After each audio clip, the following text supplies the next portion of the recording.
अस्सलाम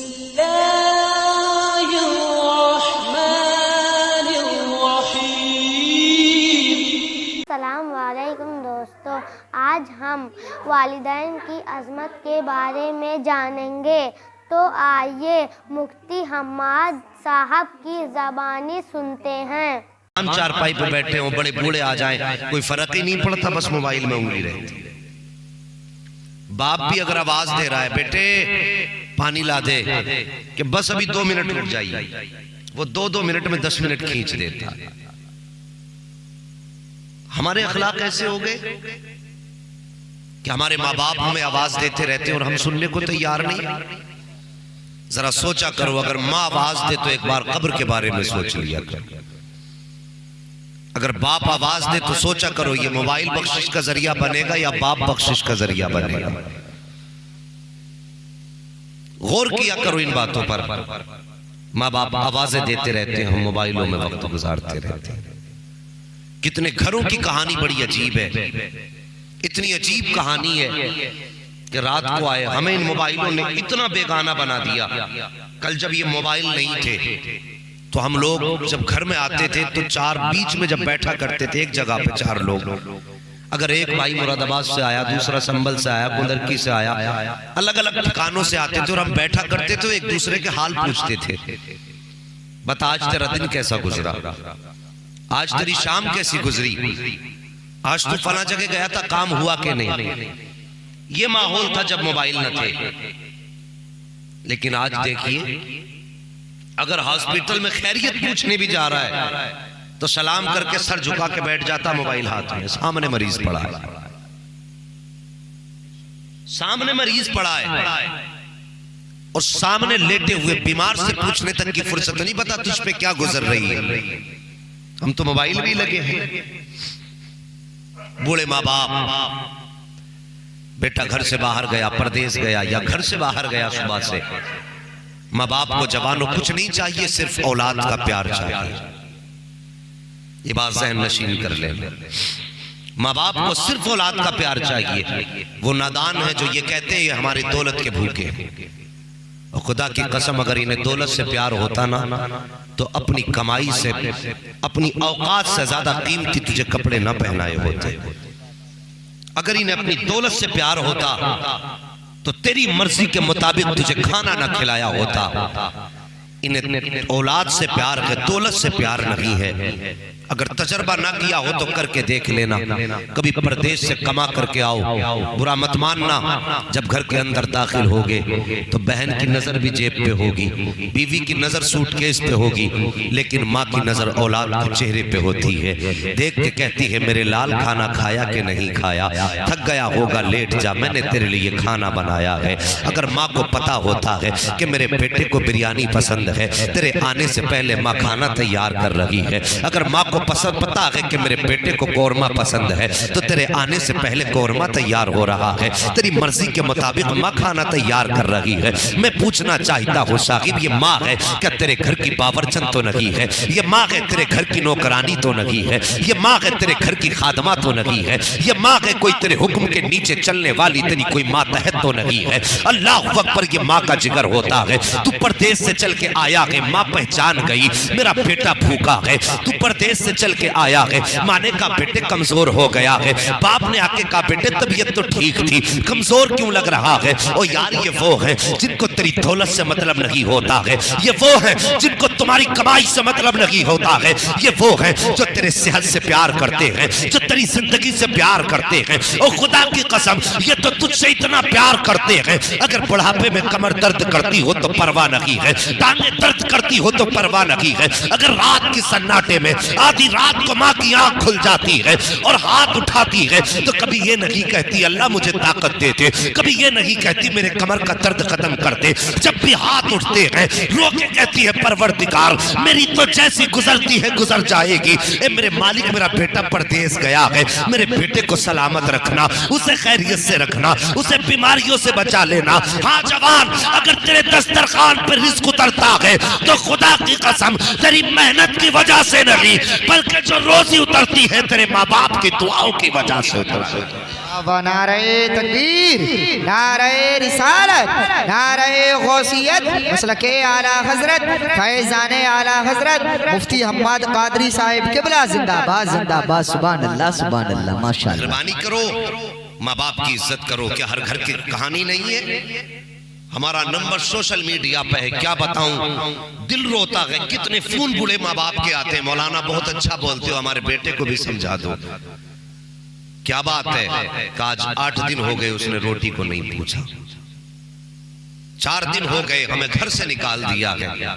इस उम्मत को ये दिन भी देखना था। हमारे नबी ने तो कहा था तेरे माँ बाप तेरी दोज़ख भी है, तेरी जन्नत भी है। हमने उस नबी का कलमा पढ़ा जिसने जन्नत हमारी चौखट पे लाके रख दी। और आज हमारे बूढ़े माँ बाप, गर्मियों के दिन है, आप देखेंगे कितने बूढ़े माँ बाप या तो मस्जिद में दोपहर का वक्त गुजारते हैं या तेरे मेरे मकान के छज्जे के आगे बैठ के वक्त गुजारा करते हैं या किसी घने दरख्त के नीचे जाकर के बैठ जाते हैं। कभी उनसे जाके पूछना चाचा क्यों बैठे हो, कहेंगे बस बेटे ठंडी हवा लग रही थी बैठ गया। नहीं, नादानी से ठंडी हवा नहीं लग रही है। खुदा की कसम हर बाप को औलाद के बीच रहना अच्छा लगता है। और फिर बुढ़ापे की वो उम्र जिसमें तन्हाइयां डसती हो, बुढ़ापे की वो उम्र जिसमें कोई बात करने वाला ना हो, जिसमें दिल चाहता है कोई मुझसे बात करे, कोई मेरा हाल दिल पूछे। इस उम्र में जाके अगर कोई बूढ़ा बाप दरख्त के नीचे बैठ जाए तो याद रखना, फिर ये मत समझना कि ठंडी हवा ने बैठाया है, बल्कि उसके अंदर झांक के देखना। अगर पूछोगे बाबा जरा सच बता क्यों आके बैठा है, क्या तुझे घर के अंदर जगह नहीं दी गई, उसकी आंख में आंसू आ जाएंगे। वो रो के कहेगा बेटे तूने सच कहा है, मेरा भी दिल चाहता था अपने बच्चों के बीच रहूं, लेकिन घर बैठता हूं तो बच्चे बैठने नहीं देते हैं।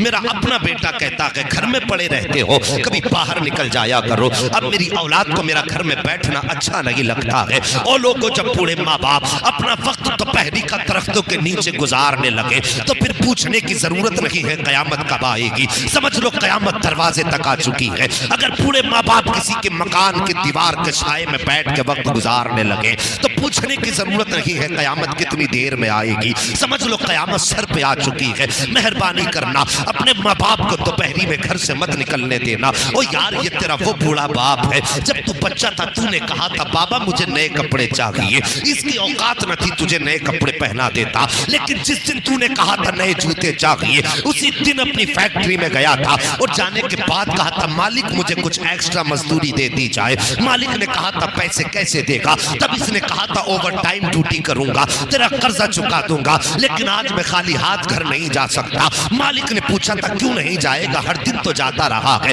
तो तेरे इसी बाप ने कहा था आज मेरे बेटे ने मुझसे जूतों का सवाल किया है, आज मेरे बेटे ने मुझसे कपड़े का सवाल किया है। अगर खाली हाथ जाऊंगा तो बेटे का सामना कैसे करूंगा, अगर खाली हाथ जाऊंगा तो औलाद का सामना कैसे करूंगा। वो जवान तुझे खुदा का वास्ता है अपने बाप को धूप में मत निकलने देना। अगर बूढ़ा बाप धूप में निकले हाथ पकड़ के कहते ना बाबा पूरी जिंदगी मेरे लिए धूप में गुजारी है, अब मैं जवान हो गया हूँ, मैं तुम्हें धूप में नहीं गुजरने दूंगा। और खुदा की कसम खा के कहता हूँ तू यहाँ बाप की ठंड का इंतजाम कर दे, कब्र में मुस्तफा आकर के तेरी ठंड का इंतजाम कर। वाह वाह नारे तकबीर, नारे रिसालत, नारे गौसियत, मसलके आला हजरत, फैजाने आला हजरत मुफ्ती हम्माद रजा साहिब किबला कादरी जिंदाबाद जिंदाबाद। सुभान अल्लाह सुभान अल्लाह माशाअल्लाह। अपने माँ बाप को घर के अंदर ठंड फराहम करनी है। माँ बाप के हाथ में पंखा दे दिया और अपने सर के ऊपर पंखा है। लाइट है तो लाइट से चल रहा, नहीं है तो इन्वर्टर से चल रहा, फिर वो भी नहीं है तो वो धूप वाली प्लेटें लाके लगा दी।